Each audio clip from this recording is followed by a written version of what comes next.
Hello dear students, तो आज की क्लास आपकी है इलेक्ट्रीशियन फर्स्ट ईयर वाले छात्रों के लिए, जिसमें कि हम लेकर आए हैं आपके लिए मोस्ट इम्पोर्टेंट क्वेश्चन है आपके एग्जाम के लिए। क्वेश्चन है यहाँ पर 41, जिसमें पूछा है आपसे एक डायग्राम आपको दिया है हैमर का और आपसे पूछा है कि इस हैमर का नाम बताइए। तो किस प्रकार का हैमर है तो ये आपको बताना है। तो देखिए डियर, ये होता है आपका क्लो हैमर। ठीक है, क्लो हैमर यहाँ आपका बिल्कुल राइट आंसर जाएगा। ठीक, चलिए नेक्स्ट बढ़ते हैं। नेक्स्ट क्वेश्चन आता है 42, पूछा है कि which defect in timber is caused due to improper seasoning, यानी कि लकड़ी में कौन सा दोष अनुचित सीजनिंग के कारण होता है। तो अनुचित सीजनिंग के कारण किस प्रकार का दोष होता है, तो यहाँ पर आपका राइट आंसर जाएगा कपिंग। बिल्कुल राइट आंसर आपको जाएगा डी ऑप्शन। ठीक है, डी ऑप्शन बिल्कुल करेक्ट आंसर जाएगा। चलिए आगे बढ़ते हैं। नेक्स्ट क्वेश्चन हमारे पास आता है 43, पूछा है आपसे कि what is the name of the formation of thread marked as X in the galvanized sheet pipe joint. Galvanized sheet pipe joint पर एक्स के रूप में चिन्हित थ्रेड फॉर्मेशन का नाम क्या है। देखिए डायग्राम आपको यहाँ पर दे रखा है ये, और आपसे पूछा है कि ये किस प्रकार का, जो ये वाला आप देख रहे हैं ना यहाँ पर जहाँ ब्लैक हो रहा है थोड़ा सा, तो ये आपसे पूछा है कि ये क्या है। ठीक है, तो ये आपका क्या हो जाएगा यहाँ पर पैरेलल फीमेल थ्रेड आपका यहाँ हो जाता है। सो डी ऑप्शन बिल्कुल करेक्ट आंसर आपका जाएगा। चलिए नेक्स्ट बढ़ते हैं। नेक्स्ट क्वेश्चन आपका आता है कि which type of notch is used for bending the edge of the sheet, यानी कि सीट के किनारों को मोड़ने के लिए किस प्रकार के नॉच का प्रयोग किया जाता है। तो यहाँ पर हम किस प्रकार के नॉच का प्रयोग करेंगे। अब मान लीजिए ये कोई पेपर है या सीट है, तो इसको हम कहाँ से मोड़ना चाहते हैं, किनारों से मोड़ना चाहते हैं यहाँ से।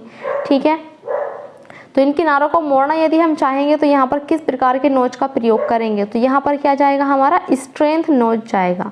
ठीक है, स्ट्रेंथ नोच, तो डी ऑप्शन बिल्कुल करेक्ट आंसर आपका यहाँ पर जाएगा। ठीक है, चलिए क्वेश्चन आ जाता है 45, पूछा है कि what is the purpose of cross cut cold chisel, यानी कि क्रॉस कट ठंडी छेनी का क्या उद्देश्य है। क्रॉस कट ठंडी छेनी का क्या उद्देश्य है, तो ये जाएगा आपका कीवेज काटने में, है ना। ए ऑप्शन बिल्कुल राइट आंसर जाएगा कटिंग कीवेज। कीवेज यानी कि जहाँ पर आपके क्या लगाए जाते हैं, घरों में आपने देखा होगा जब दरवाजे लगते हैं तो उसमें कीवेज काटे जाते हैं। ठीक है, जिससे वो रुके होते हैं दरवाजे, देखना। चलिए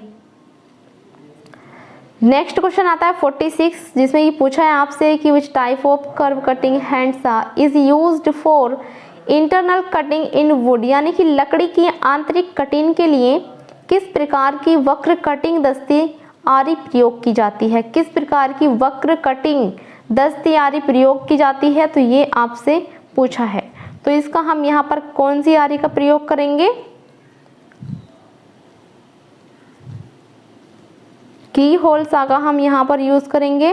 ठीक है, तो बी ऑप्शन यहाँ पर आपका राइट आंसर जाएगा। चलिए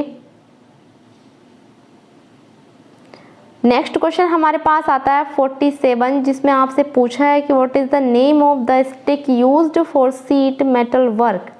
पर ये आपको दिया है एक नुकीला सा, जो कि पूछा है आपसे कि सीट मेटल कार्य के लिए उपयोग होने वाले स्टैक का क्या नाम है। ये आपको स्टैक दिया हुआ है और इसका नाम आपसे पूछा है, तो इसका नाम हम बताएंगे ब्लो हॉर्न स्टैक, इसका नाम हम बताएंगे। तो सी ऑप्शन हमारा यहाँ राइट आंसर चला जाता है। ठीक है, चलिए नेक्स्ट क्वेश्चन आता है 48, पूछा है कि what is the name of the tool, औजार का क्या नाम है। भाई ये आपको दिया है हैमर, एक प्रकार का आपको यहाँ पर हैमर दिया है और इसका नाम आपसे पूछा है, बताइए। देखिए चार ऑप्शन हमें दिए हुए हैं, जिसमें कि हमें राइट आंसर लगाना है। तो यहाँ पर आपका ट्रैक हैमर, टैक हैमर बिल्कुल राइट आंसर जाएगा, बी ऑप्शन टैक हैमर। ठीक है, चलिए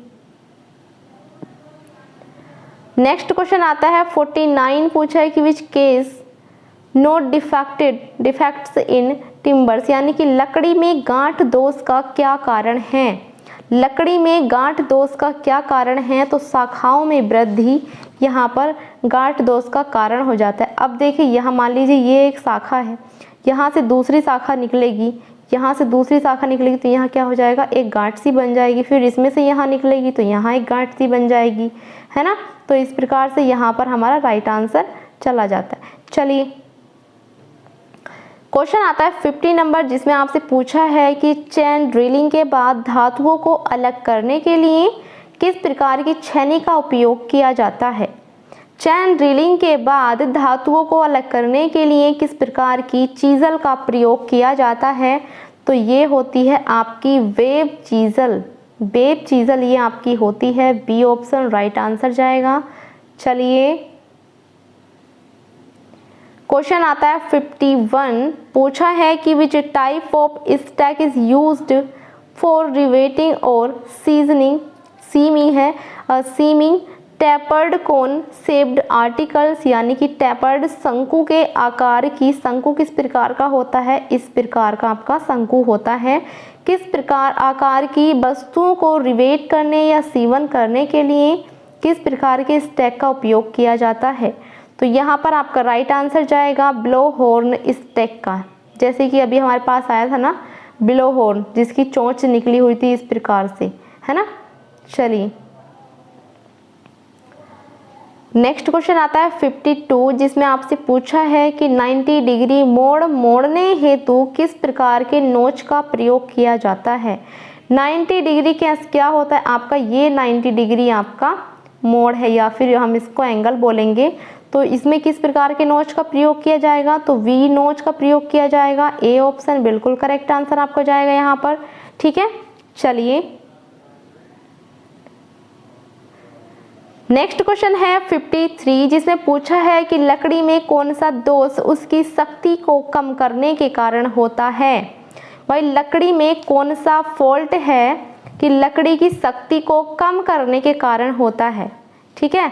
तो ये हो जाता है आपका इरेगुलरिटी, अनियमितता। यहाँ राइट आंसर आपका जाएगा डी ऑप्शन, ठीक है।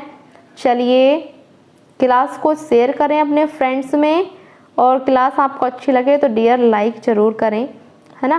क्वेश्चन आता है 54, जिसमें पूछा है आपसे कि सीट मेटल वर्क में सामान्य प्रयोजन के लिए उपयोग किए जाने वाले स्टैक का क्या नाम है ना। स्टैक का नाम पूछा है आपसे, तो किस प्रकार का स्टैक होता है यहाँ पर वक्र में, तो वर्गाकार स्टैक का प्रयोग किया जाएगा। ए ऑप्शन हमारा यहाँ पर बिल्कुल करेक्ट आंसर जाएगा, ठीक है। चलिए क्वेश्चन आता है 55, पूछा है कि what defect will occur in timber due to irregularity in growth of the branches. भाई लकड़ी में क्या है, कोई पौधा पेड़ है, उसकी शाखाओं में वृद्धि हो रही है, उसकी शाखाओं की वृद्धि में अनियमितता के कारण इमारती लकड़ी में क्या दोष उत्पन्न होगा। तो अभी हमने बताया था ना आपको, तो यहाँ पर नोट बनेगा यानी कि गांठ दोष यहाँ पर बन जाएगा। तो ए ऑप्शन हमारा बिल्कुल राइट आंसर जाएगा, ठीक है। चलिए शाखाओं में वृद्धि के नाम से आप याद रख सकते हैं, नोट दोष ही आपका बनेगा, ठीक। 56 क्वेश्चन है हमारे पास, पूछा है कि 32 एम्पियर रेटेड केबल की धारा वहन क्षमता क्या है यदि यह रिवेबल फ्यूज द्वारा संरक्षित है। तो इसके लिए आपको याद रखना पड़ेगा 20 एम्पियर, ये फिक्स होता है डियर। इसके लिए तो आपको याद रखना पड़ेगा 20 एम्पियर, ना इसकी कोई ट्रिक है ना कुछ, ठीक है। तो आपको ये ऐसे ही याद रखना पड़ेगा। 32 एम्पियर रेटेड केवल धारा वहन क्षमता के लिए हम क्या प्रयोग करेंगे, तो 26 एम्पियर का यहाँ पर यूज किया जाता है। चलिए क्वेश्चन आ जाता है 57, जिसमें आपसे पूछा है कि what is the possible range to measure the size of the wire in a standard wire gauge. अब देखिए standard wire gauge, standard wire gauge यदि आप अपनी आईटी जाते हैं, यदि आपने देखा ही होगा, एक गोल कड़े के नुमा आकार का होता है और उसमें स्लॉट्स आपके कटे होते हैं, जिसमें हम वायर डाल के ये पता लगा सकते हैं कि ये कितने mm का है, ठीक है। तो ये कहाँ से कहाँ तक होता है, तो ये होता है आपका 0 से 36 तक। डी ऑप्शन हमारा यहाँ पर करेक्ट आंसर जाएगा, 0 से 36 तक होता है। चलिए वायर गेज क्वेश्चन बनता है, इससे ध्यान रखेंगे। 58 क्वेश्चन हमारे पास है, पूछा है कि what is the name of the wire joint. अब देखिए ये जॉइंट आपको दिया है, तो यहाँ पर आप देख पा रहे हैं एक, मान लीजिए जैसे ये चीज़ है, अब यहाँ पे मैं इस प्रकार से कुछ गांठ लगा देती हूँ, तो यहाँ आप इसी प्रकार से देख पा रहे हैं ना। देखिए भाई इधर से ये है, इधर से ये वाला वायर हमारा आया हुआ है, और इससे हमने क्या किया है, इन दोनों वायरों में नोट लगा दिया है। तो ये क्या हो जाएगा हमारा नोटेड टैप जॉइंट, हमारा यहाँ राइट आंसर जाएगा, बी ऑप्शन। ठीक है, चलिए डियर नेक्स्ट क्वेश्चन हमारा आता है 59, जिसमें आपसे पूछा है कि गैल्वनीकृत लोहे के लिए किस प्रकार के सोल्डरिंग फ्लस्क का उपयोग किया जाता है। गैल्वनीकृत लोहे के लिए किस प्रकार के सोल्डरिंग फ्लस्क का प्रयोग किया जाता है, तो ये किया जाता है आपका हाइड्रोलिक अम्ल का, यानी कि हाइड्रोलिक एसिड का हम यूज़ करते हैं। तो डी ऑप्शन हमारा यहाँ पर राइट आंसर चला जाता है। ठीक है, चलिए क्वेश्चन आता है हमारे पास 16 नंबर, पूछा है आपसे कि मात्रा उत्पादन और टिनिंग कार्य के लिए सोल्डरिंग की किस विधि का उपयोग किया जाता है। किस विधि का उपयोग किया जाता है, तो हम यूज़ करते हैं डिप सोल्डरिंग का यूज हम करते हैं यहाँ पर। तो आपका ए ऑप्शन करेक्ट आंसर जाएगा, जैसे कि आप देख सकते हैं। ठीक है, तो डियर आज की क्लास बस यहीं तक, मिलते हैं आपको जल्द ही नेक्स्ट क्लास में। अब पढ़ते रहें और रिवीजन करते रहें, आपके एग्ज़ाम में ज़्यादा टाइम नहीं बचा है। ठीक है, चलिए।